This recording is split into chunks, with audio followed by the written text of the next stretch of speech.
Hey, I'm Spencer with Z1, and today we're going to talk about diff bushings, repairs, and kind of upgrade options offered on those for the 350Z, G35, G37, 370, some of the really early Q model line that use all the same silicone fluid-filled bushing in the rear subframe to support the differential.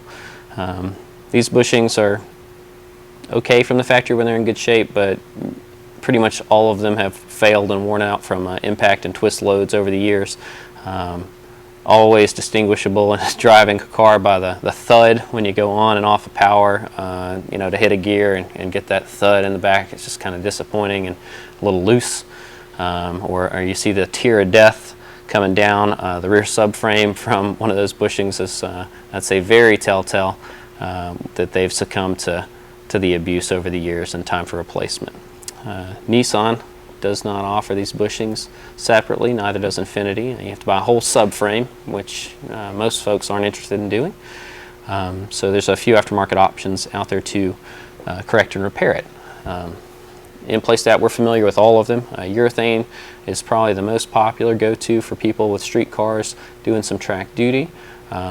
Sometimes there are pros and cons of that. May it be temp capability for abuse or just response. Aftermarket urethane bushings offer different firmnesses. Ranges usually go from about 74 Shore A up to about 85. That's a pretty decent range if you test bushings with a durometer or even by feel to say which one's more compliant or isolating and less direct versus which ones are a little bit firmer and sharper, I'd say, on the response front. We have some new bushings from Z1 we're offering after testing. We've used urethane and solid bushings in the past. Urethane we even use in our time attack car, and most of the employees here run urethane bushings. We have killed a few OEM bushings and some aftermarket bushings in our day, and that's really what led us to decide to pursue an option that would be a little tougher to support the market for other enthusiasts like ourselves. So we went ground up, bushings of our own design. We tried to improve upon the things that were on the market, and we think we've done so. So we use a rear diff bushing that is about 85 Shore A, so fairly firm, not too bad to install. This will work in your Z or G. Once the factory bushing is removed, which is really the hardest part, you just press this in, and then you'll take the captive insert that we've made. This keeps the bushing in check and preloaded once installed so that it can't work itself free and get out of there. And also it adds a little bit more tension once installed to the bushing so that the effective energy absorption is better. So those bushings be a little snugger when you're going on a car and it's preloaded from the outer bore. We offer our kit rear bushing only or front and rear. The rear is certainly the one you see fail the most. But usually if cars have been riding around for a while without that, we'll see a lot of wear on the front bushings that'll lead the diff to twist and flop around more.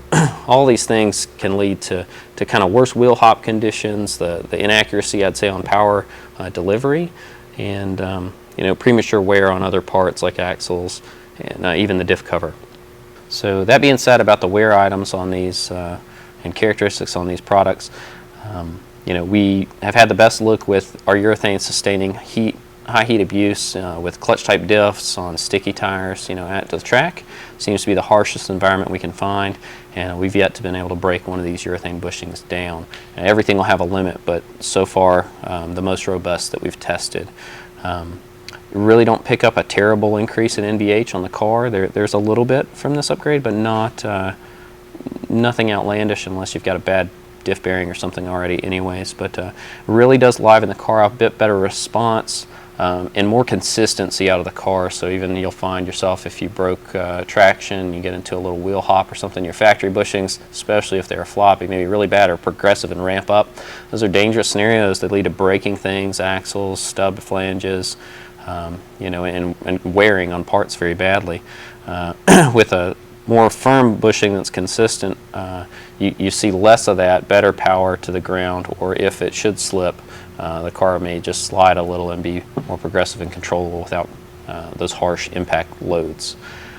So Very nice upgrade. I feel like this is one of those repair upgrades that tough to beat, and you know, we're really excited about that. So those are all available now. On the further front there, I guess for sharpness or precision, if you're racing your car or drifting it and you're looking for immediate torque transfer, we already offer a line of upgraded mounts at the front end of the drive line, so we extend that back to the rear. Offer some solid diff mounts, rear bushing and front bushings also available. This is going to keep your diff solid mounted to the subframe with zero movement from the case. So you may find that the noise will be a little bit more noticeable with these, as they do transmit more through the subframe into the body, but for the trade-off in precision for guys that are on track, a lot of folks like that. I personally run these in my vehicle, and found them to be certainly a pleasure to, you know, to drive. So it's right there on power when you want it, and even off power, you know, using engine braking to dynamically change how the car's weight shifts.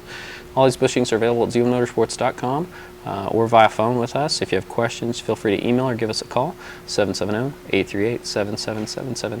Thanks.